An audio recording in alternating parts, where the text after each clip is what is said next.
fin de semana largo hubo un operativo muy importante en la Panamericana, especialmente el domingo, para detectar la alcoholemia en los conductores. Las cifras son alarmantes. Se encontraron 253 casos positivos solamente en el operativo del domingo en la Panamericana. ¿De qué estamos hablando? Estamos hablando de un control que de aproximadamente 3.527 personas se detuvo, 3.527 conductores, de los cuales el 10% estaban alcoholizados, el 10% no podían manejar, no tenían permitido manejar. Esto es lo que está pasando en la Panamericana, que es un lugar además donde todo el tiempo suceden accidentes fatales. A pesar de las campañas, a pesar de todo lo que decimos los comunicadores, a pesar de que sabemos que no es así, hay un montón de gente que sale con alcohol en sangre a trabajar. Y nos parece muy importante hablar de esto, sobre todo con el director del Hospital Fernández, que además es experto en toxicología y que es un referente para todos en la Argentina, que es Carlos Damín, para que nos ayude a entender qué se puede hacer, porque todas las estrategias que conocemos evidentemente no alcanzan, y porque además queremos entender cómo está un conductor que está alcoholizado manejando, qué significa, cuáles son los riesgos, qué es lo que puede llegar a perder, ¿no? Como controles, qué le pasa al cerebro con alcohol. Bien, gracias María Laura. Primero por tratar el tema, porque es el primer paso. El primer paso es concientizar. La gente tiene que entender que cuando uno va a conducir un vehículo, la alcoholemia tiene que ser 0. Y no 0,5. De hecho, la ley nacional dice 0, en la provincia de Buenos Aires tienen 0, la capital tiene 0,5. Y realmente lo del 0,5 es un poco resbaladizo, podemos decir, porque de hecho en la capital para las motocicletas es 0,2 gramos de alcohol por litro de sangre. ¿Y por qué? Porque se considera que después de 0,2 el equilibrio no es el adecuado para conducir una bicicleta o una motocicleta. Por lo tanto, lo primero que tenemos que concientizar es eso: el alcohol tiene que ser 0. El alcohol es un depresor del sistema nervioso central. Siempre produce depresión. ¿Qué quiere decir? Que disminuye la velocidad de los reflejos, que es una de las primeras cosas que tenemos que entender. Cuando uno va conduciendo un vehículo y admite un riesgo o ve un peligro, tiene que primero verlo.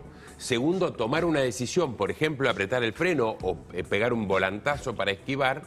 Y tercero, accionar lo que haya que accionar para que eso ocurra. Sí. ¿Sí? Eso lleva tiempo.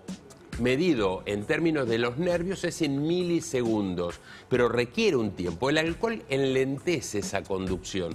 Es decir, que una persona bajo los efectos del alcohol, aunque sean mínimos, le va a llevar más tiempo darse cuenta que hay un riesgo, tomar una decisión y cometer la acción que va a evitar eso. Aunque tenga 0,5, vos decís, aunque tenga un poquito de alcohol, te ralentiza los reflejos. Exactamente, a mayor concentración, más lento. El alcohol produce depresión, produce sueño. No nos olvidemos que el alcohol es un anestésico.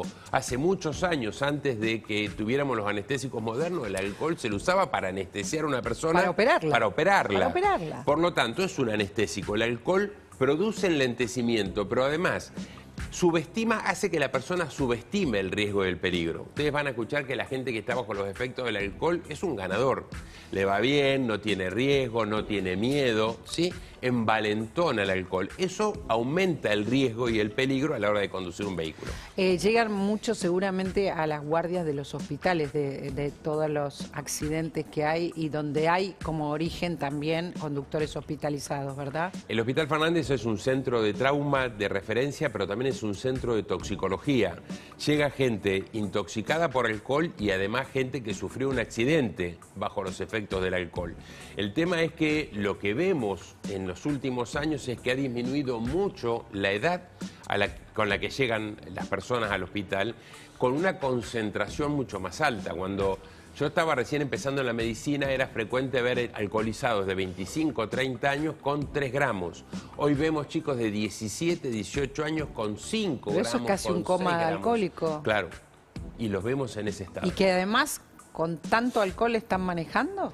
En muchos casos los vemos, bueno, es decir, con las botellas adentro de los vehículos, ¿no? La policía incauta las botellas adentro de los vehículos de los las accidentes. previas dentro del auto, ¿no? O sea, la previa donde se alcoholizan los jóvenes dentro del auto muchas veces. Ahora, eso es grave, pero lo que tenemos que lograr es que los padres sean el modelo a seguir.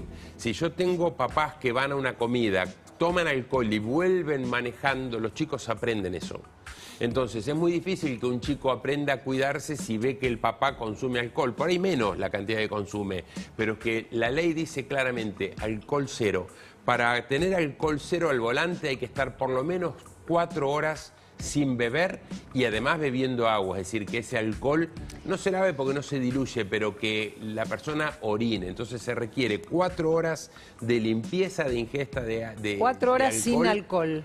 Sin alcohol antes de conducir un vehículo. Antes de conducir. Como mínimo. Por lo menos, Sí, lo menos. como mínimo. A mí lo que me impresiona cuando hicimos esta placa con el número de un solo lugar, la Panamericana, una sola noche, es que no le tienen miedo ni siquiera a que la policía te pare, te saque el registro, a veces te saca el auto, digamos, no es que es fácil, que no lo pasás fácil, no es simplemente una multa. No, claro que no. Pero mira, María Laura, cuando estuvo por salir la ley de alcohol cero, que finalmente salió, yo fui a muchas provincias y estuvimos hablando en muchas provincias. Hubo provincias que tenían una ley de hecho previa, pero es importante que las provincias que todavía no tienen la adhesión a la ley de alcohol cero lo hagan, porque había algunas provincias, por ejemplo, que tienen una ruta nacional que tenía un valor, pero la provincial tiene un valor mayor, y entonces hace que la gente circule por la periferia y no por las rutas centrales para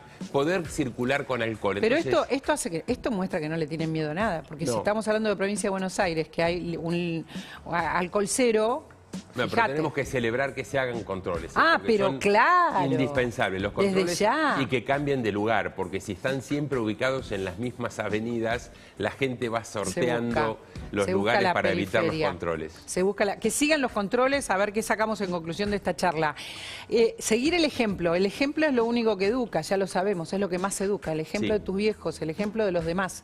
O sea, es tener un auto de aplicación o un taxi para ir y volver si querés tomar alcohol. Sí, y el conductor designado. Si salen 4 o 5 adolescentes o adultos jóvenes, uno, que vayan rotando, pero uno esta noche no toma.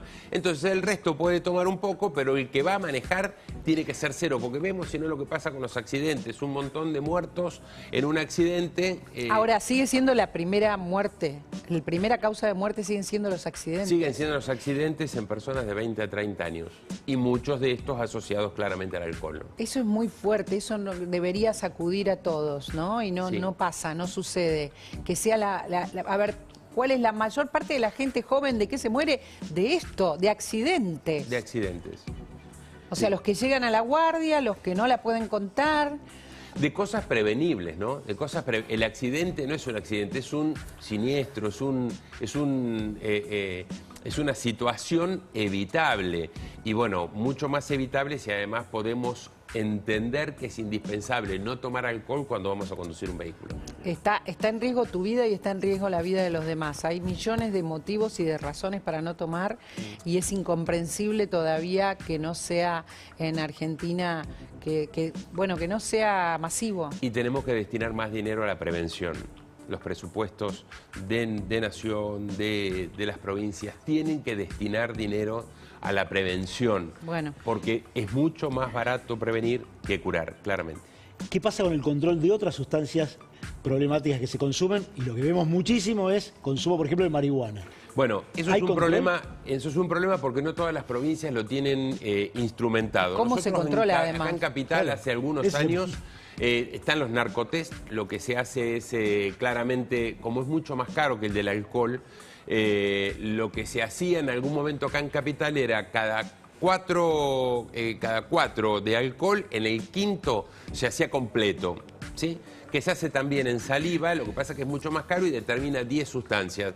Básicamente con marihuana, cuando uno mira los datos oficiales de la Cedronar, del consumo de marihuana, el 49% de la población de 25 a 34 años, escucharon bien, ¿eh? El 49% de la población de 25 a 34 años consumió marihuana por lo menos una vez en el último año. Es decir que tenemos... O sea, debería ser masivo también el alcotest. Sí, claro. Pero bueno, como es más caro, por ahí se hace menos y la gente nunca sabe cuándo le toca. Abuso de voz, que así como dijiste, lo que deprime y lo que complica tener alcohol en sangre si estás conduciendo, lo que complica tus reflejos. ¿Qué es lo que complica si tener marihuana en sangre? Bueno, básicamente lo mismo. ¿Lo mismo? La marihuana actúa en los mismos lugares del cerebro que no así, por ejemplo, la cocaína o el éxtasis, que actúa en otros lugares. La marihuana actúa prácticamente en los mismos lugares del alcohol y también enlentece. De hecho, cuando vos hablas con alguna de las personas que consume marihuana, te dicen, lo hago porque de esa manera bajo un cambio. Es decir, enlentece y, por supuesto, enlentece la respuesta también, ¿no? Claro. Enlentece la respuesta. El consumo mixto? Porque hay gente que toma de los dos. Se y va potencia, manejando. claramente se potencia. Se potencia el alcohol con la Y se nos escapa marihuana. otra cosa que en nuestro país es la segunda causa y que son los psicofármacos. Nosotros tenemos una cantidad de personas que consumen clonazepam, lorazepam y alprazolam impresionante, que en Como algunas caramelo. mediciones llega casi hasta el 10% de la población.